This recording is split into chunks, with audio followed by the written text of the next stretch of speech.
బట్టతలతో బాధపడుతున్నారా? ఆధునితనమైన పద్ధతిలో hair transplantation చేయబడును. Face clinic, Hyderabad.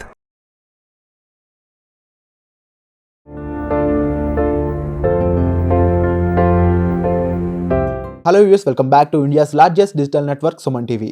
ఈరోజు మనతో ఉన్నారు స్టాక్ మార్కెట్ అనలిస్ట్ అయిన సుందరరామరెడ్డి గారు. సార్తో మాట్లాడదాం. Hi sir. హాయ్ సార్, ఇండియాలో చూసుకున్నట్లయితే కేవలం రిచ్ ఫ్యామిలీస్ నుంచి వచ్చిన వాళ్ళు మాత్రమే అటువంటి లైఫ్ స్టైల్ అది చూడడం జరుగుతూ ఉంటుంది. చాలా తక్కువ మంది మిడిల్ క్లాస్ ఫ్యామిలీ నుంచి వచ్చిన వాళ్ళు మాత్రం ఒక 1% అని చెప్పొచ్చు. వాళ్ళు మాత్రం రిచ్ లైఫ్ అనేది చూస్తూ ఉంటారు, రిచ్ అవుతూ ఉంటారు. ఎందుకు మిగిలిన వాళ్ళు రిచ్ కాలేకపోతున్నారు? మిగిలిన వాళ్ళు ఎందుకు కేవలం మిడిల్ క్లాస్ వాళ్ళగానే ఉండిపోతూ ఉన్నారు? వీళ్ళు రిచ్ లైఫ్ స్టైల్ చూడలేరా? అలా చూడాలి అనుకుంటే వాళ్ళు ఏం చేయాల్సి ఉంటుంది? రైట్. సో ఇక్కడ రిచ్ లైఫ్ స్టైల్ అంటే ఒక పర్టికులర్ డెఫినేషన్ ఉందండి. ఒక్కొక్కరికి ఒక్కొక్కటి ఇష్టమై ఉండొచ్చు.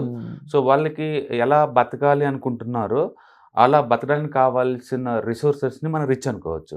అందుకని అందరినీ ఒకే ఘాట్లో కట్టలేము. రిచ్ అవుదాం అనుకుంటే డిఫరెంట్ ఫైనాన్షియల్ గోల్స్ ఉండొచ్చు అలా అనమాట. ఒక పర్సన్ ఒక రిచ్ కిడ్స్ లాగానే వాళ్ళు కూడా ప్లానింగ్ అలా జీవించాలి అనే థాట్ కనుకుంటే ఖచ్చితంగా మనం ఇప్పుడు డిస్కస్ చేసే విషయాల మీద వాళ్ళు ఫోకస్ చేయాలి. ఆ కెరీర్ ఎప్పుడు నిరంతరం అడ్వాన్స్ అవుతూ ఉండాలి. ఒకే స్టేజ్లో ఉండడానికి ట్రై చేయకూడదు. ఏదైనా జాబ్లో మనం 5 years కంటిన్యూస్గా ఉన్నాము అంటే మనం ఏదో తప్పు చేస్తున్నట్లు లెక్క.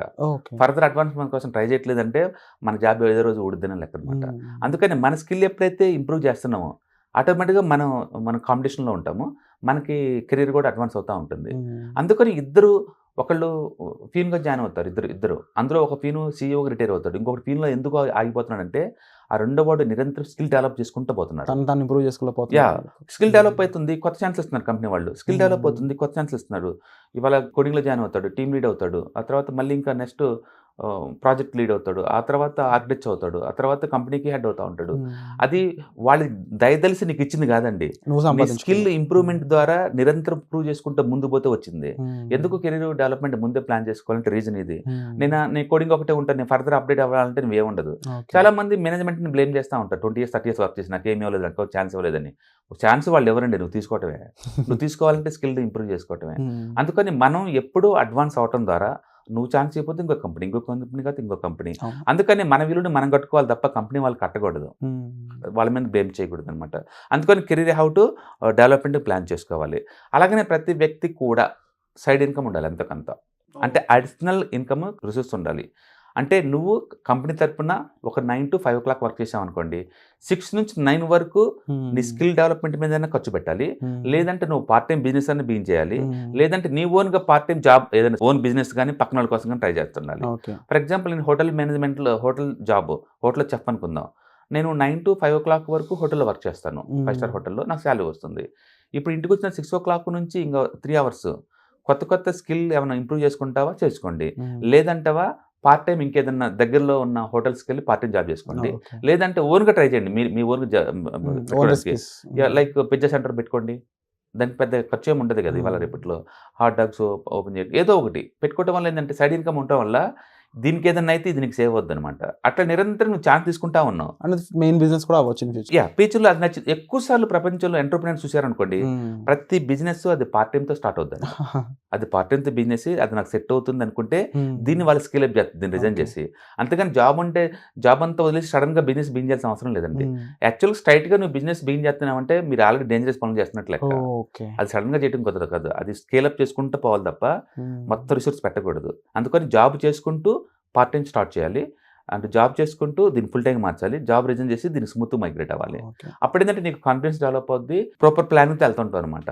అందుకని ప్రతి వ్యక్తికి కంపల్సరీగా పార్ట్ టైం ఇన్కమ్ ఉండాలి, ఏదో ఒకటి అడిషనల్ ఇన్కమ్.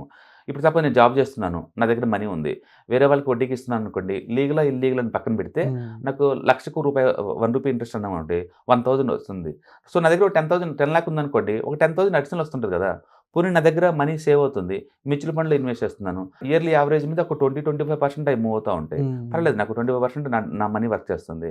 లేదా నేను 2-3 hours వర్క్ ఖాళీగా ఉంటున్నాను, ఫ్రీలాన్సింగ్ వర్క్ చేస్తాను. ఎవరన్నా ఫోటోషాప్ మీద ఇవి చేస్తూ ఉంటాను, అడిషనల్ తీసుకుంటూ ఉంటాను. నేను డీజే అప్పుడప్పుడు ఈ సాంగ్స్కి పడతానికి వెళ్తుంటాను. అట్లా ఏదో ఒకటి మీకు పార్ట్ టైం ఇన్కమ్ ఏదో ఒకటి ఉండాలి, ఫుల్ టైం ఇన్కమ్తో పాటు అడిషనల్గా. అప్పుడేమైతే నీ మనీ అంతా సేవ్ చేయొచ్చు కదా. ఇవంతా సేవ్ చేయొచ్చు, ఇన్వెస్ట్ చేయొచ్చు, ఎక్కువ డబ్బులు తీసుకోవచ్చు అనమాట. ఎప్పుడైనా కాంపౌండ్ ఇంట్రెస్ట్ నీకు ఎక్కువ అవ్వాలంటే కెరీర్ స్టార్టింగ్లో ఎంత ఎక్కువ వర్క్ చేస్తే అంత స్పీడ్గా కాంపౌండ్ అవుతాయి అమౌంట్. 100%. అందుకని అవి చూసుకోవాలి. మీ లైఫ్ స్టైల్ ఎప్పుడు కూడా మీ ఇన్కమ్ తగ్గట్టే ఉండాలి. ఖర్చు ఎక్కువ ఉండకూడదు అన్నమాట. ఖర్చు ఉండకూడదు. మీకు ఒక 10,000 మంత్లీ శాలరీ అనుకోండి, 8,000 తగ్గట్టు లైఫ్ స్టైల్ ఉండాలి. అంతే పక్కన వాళ్ళు చూసి మనం మనం చేయకూడదు. మన శాలరీ 50,000 అనుకోండి, 30,000 లైఫ్ స్టైలే ఉండాలి. మన శాలరీ 1 lakh అనుకోండి, 80,000 వర్త్ లైఫ్ స్టైలే ఉండాలి. అందుకని మీ శాలరీ ఎంత అని దాన్ని బట్టి దానికి తగ్గట్టు లైఫ్ స్టైల్ డిజైన్ చేసుకోవాలి. చాలా మంది ఏంటంటే లైఫ్ స్టైల్ శాలరీ పెరగగానే లైఫ్ స్టైల్ పెంచుకుంటారు, క్రెడిట్ కార్డు యూసేజ్ అలాంటివి పెంచుకుంటూ వెళ్తుంటారు. 50,000 శాలరీ బైక్ తీసుకుంటారు, ₹1,00,000 శాలరీ కార్ తీసుకుంటారు, 2 lakhs శాలరీ డూప్లెక్స్ హౌస్లు తీసుకుంటారు. నిరంతరం లేదు శాలరీ కన్నా అడ్వాన్స్ అవుతూ ఉంటారు లైఫ్ స్టైల్ని. అప్పుడు సేవింగ్ ఏం మిగలదు కదా. అందుకని లైఫ్ స్టైల్ ఎలా ఉండాలన్నది మీ ఇన్కమ్ బట్టి డిజైన్ చేసుకోవాలి. అందుకని ప్రతి ఒక్కరికి ఈ ఎసెట్ గుడ్, ఈ ఎసెట్ బ్యాడ్ అలా ఏమి ఉండదండి. ఈ యూటిలిటీ గుడ్, ఈ యూటిలిటీ బ్యాడ్ అంటే ఉండదు. ₹1,00,00,000 కార్ తీసుకోవడం చాలా కొంత రాంగ్ అనుకుంటారు. రాంగ్ ఏం కాదండి. మీ ఇన్కమ్ కనుక 10 crore per annum ఉందనుకోండి, ₹1,00,00,000 కార్ తీసుకోవడం ఓకే. నా ఇన్కమ్ మంత్లీ 1 lakh ఉందనుకోండి, 50,00,000 కార్ తీసుకోవడం శుద్ధ వేస్ట్. అందుకని మన లైఫ్ స్టైల్ ఎప్పుడు కూడా మన ఇన్కమ్ తగ్గట్టు ఉండాలి, దానికన్నా తక్కువే ఉంచాలన్నమాట. దాన్ని పెంచకూడదు. చాలామంది అన్ఫార్చునేట్లీ ఏంటంటే స్టార్టింగ్లోనే జాబ్ రాగానే వెంటనే లోన్ పెట్టేసేసి ఇల్లు హౌస్లు కొంటారు, మళ్ళీ ఈఎంఐ తీసుకొని కారు కొంటారు. జాబ్ పోవగానే ఇక ఏం చేయాలో అర్థం కాదు. ఎందుకంటే వీటికి ఈఎంఐ కట్టాలి కదా, స్ట్రెస్ గ్రోత్ ఉంటుంది. లైబిలిటీస్ కింద చూడొచ్చు అంటారా ఈ టైంలో? డెఫినెట్గా డిప్రిషియేషన్ అసెట్స్ అన్ని లైబిలిటీస్ కిందనండి. అప్రిషియేషన్ అసెట్స్ అయితే పర్వాలేదు, కానీ ఆ డిప్రిషియేషన్ అసెట్స్ అన్ని కూడా లైబిలిటీస్ కింద చూసుకోవచ్చు అనమాట. అందుకని లైఫ్ స్టైల్ ఎప్పుడు అప్డేట్ అవ్వము అక్కడ తొందరపడి. అండ్ ఇన్కమ్ని పెంచండి ఫస్ట్. ఇన్కమ్ని పెంచేసి ఇన్కమ్ కన్నా తక్కువ లైఫ్ స్టైల్ని చూజ్ చేసుకోండి, అది బెటర్ అనమాట. నెక్స్ట్ వచ్చేసరికి నెట్వర్కింగ్ ఉండాలి నిరంతరం. మీరు ఎప్పుడైందంటే లైఫ్లో బాగా సెటిల్ అయి ఉంటారు చూసావా, వాళ్ళ లైఫ్లో ఫైనాన్షియల్ ఫ్రీడమ్ తెచ్చుకుంటారు కదా, వాళ్ళతో మనం ఫ్రెండ్షిప్ చేయడం ద్వారా ఏంటంటే వాళ్ళ థాట్ ప్రాసెస్, వాళ్ళు ఎలా చేస్తున్నారు మనకు క్లూ వస్తూ ఉంటుంది అనమాట. ప్రతిదీ మనం ఒక కోర్సులా నేర్చుకోవాల్సిన అవసరం లేదు. ఇంట్లో కూర్చొని వేరే వాళ్ళ లైఫ్ స్టైల్ అబ్జర్వ్ చేయడం ద్వారా, లేదా వేరే వాళ్ళతో ఫ్రెండ్షిప్ చేయడం ద్వారా ఆ థాట్ ప్రాసెస్ మనకు కూడా వచ్చింది అనమాట. తద్వారా మనం ముందుకు వెళ్తూ ఉంటాం. అందుకనే నెట్వర్కింగ్ అంటే చాలా ఇంపార్టెంట్. మన నెట్వర్కింగ్ అనేది మనం ఉన్న ప్రొఫెషన్లో, సపోజ్ ఇప్పుడు నేను డాక్టర్ అనుకోండి, నేను ఎంబీబీఎస్ డాక్టర్గా జాయిన్ అయినప్పుడు నా చుట్టూ 10 మంది డాక్టర్లు ఎవరైనా పెద్ద పెద్ద డాక్టర్లతో నా పరిచయం ఉందనుకోండి, you are doing right thing అని అంటావు. ఆ డాక్టర్ ఎవరు నీకు తెలియదు అనుకోండి, సంథింగ్ డూయింగ్ రాంగ్ అనమాట. నెట్వర్కింగ్ లేదు, ఇంకా ఇంప్రూవ్ చేసే టైం అవుతుంది. ఎందుకంటే మనం ఉన్న డొమైన్లో మనకన్నా హై వాళ్ళతో ర్యాపిడ్ మెయింటైన్ చేయడం ద్వారా అడ్వాన్స్గా మనకు ముందే తెలిసిపోతుంటే ఏం జరగబోతుంది అనే విషయం అనమాట. అందుకని నెట్వర్కింగ్ చాలా ఇంపార్టెంట్. ఓకే, అందుకని మీరు ఏదన్నా ఎవరైనా ఇన్స్పిరేషన్గా తీసుకుందాం అనుకున్నారు అనుకోండి వాళ్ళ లైఫ్ స్టైల్ని, అలాంటి వాళ్ళతో మెంటరింగ్షిప్ లాగా లేకపోతే నెట్వర్కింగ్ మెయింటైన్ చేస్తున్నారు అనుకోండి, మనకు ఆ థాట్ ప్రాసెస్ వచ్చింది అనమాట. అలాంటి ఎక్స్పీరియన్స్ ఉంటుంది కాబట్టి అప్పుడు ఏది గుడ్ ఏది బ్యాడ్ మనకు అర్థమవుతూ ఉంటుంది. అలాగే డెట్ మేనేజ్మెంట్ అండి. అండ్ ప్రతి ఒక్కళ్ళు కూడా అప్పు చేయటం తప్పదు ఏదో ఒక స్టేజ్లో.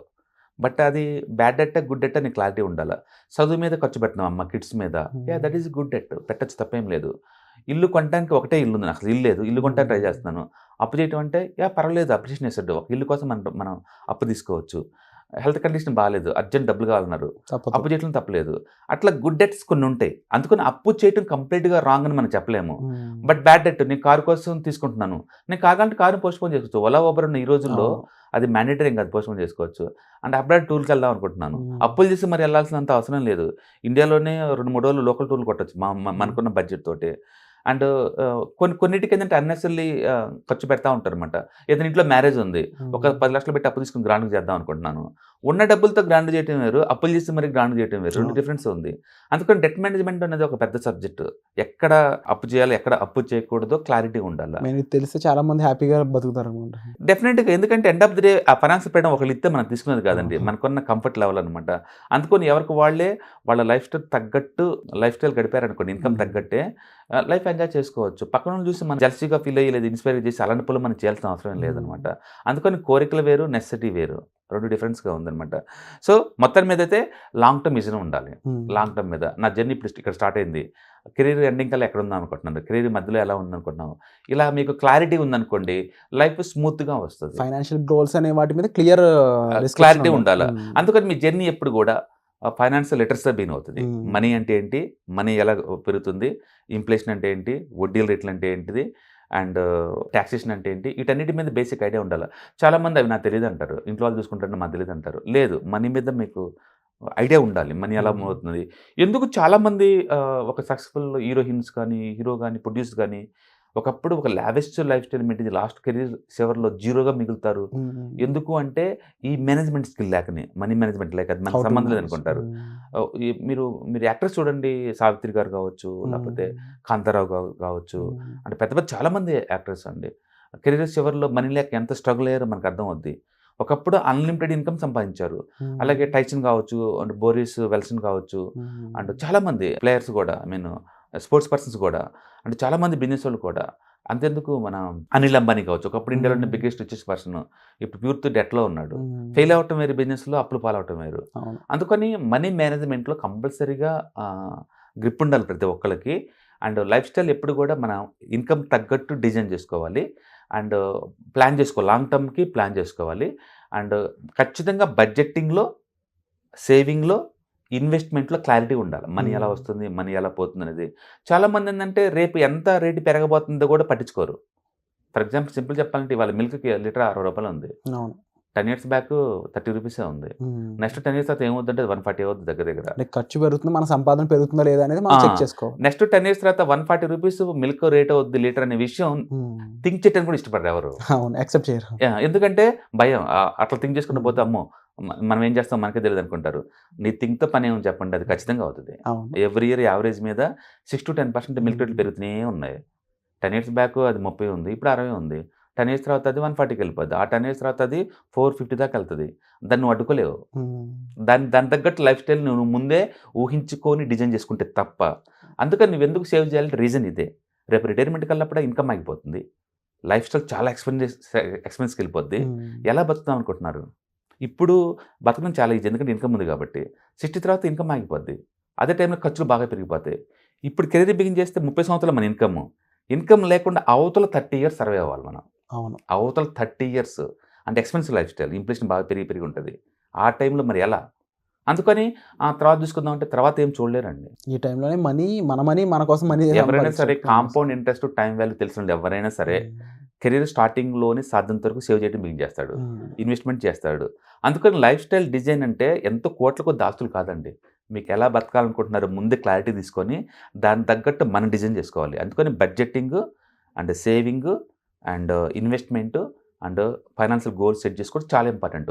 ఇది మొత్తానికి స్టార్టింగ్ ఏంటంటే మీకు ఈ ఫైనాన్షియల్ లిటరసీ పెంచుకోవడంతో ఉంటుంది అనమాట. అందుకని ఈ ఫైనాన్షియల్ లిటరసీ అందరికీ మ్యాండేటరీ. అన్నం తినే వాళ్ళు ఎవరికైనా సరే ఈ ఫైనాన్షియల్ లిటరసీ కావాలి మోడర్న్ ఏజ్లో. ఎందుకంటే జాబుల మీద సర్వే అవ్వడం కష్టం అండి, ప్యాషన్ మీద సస్టైన్ అవ్వాలి. అందుకని మనం మాట్లాడుకున్న ఈ విషయాలు మొత్తం మీద కనుక గ్రిప్ ఉన్న వాళ్ళందరూ ఎవరైనా సరే అంటే ఫైనాన్స్లో స్ట్రెస్ అవ్వడానికి ఇష్టపడరు.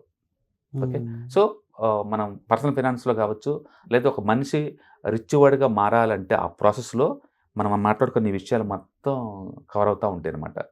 ఈ మొత్తం మనం మేనేజ్ చేయడం ద్వారా ఎవరైనా సరే ఫైనాన్షియల్ ఫ్రీడమ్ తెచ్చుకోవచ్చు. సో ఓవరాల్గా చూసుకున్నట్లయితే మన కోసం మనీ సంపాదించే రేంజ్కి మనం ట్రైన్ అవ్వాల్సి ఉంటుంది. ట్రైన్ అవ్వాలి. ఆ మనీ కూడా ప్రాపర్ పర్పస్ కోసం అవ్వాలి.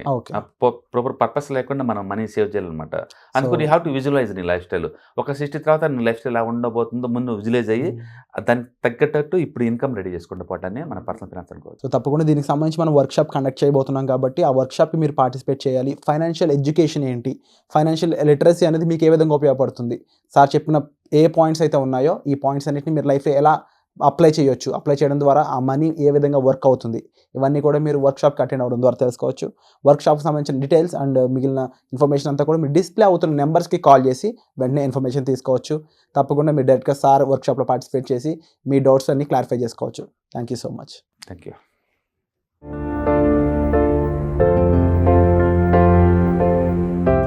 సుమన్ టీవీలో మీ పర్సనల్ అండ్ బిజినెస్ ప్రమోషన్స్ కోసం కింది నెంబర్కి కాంటాక్ట్ చేయండి.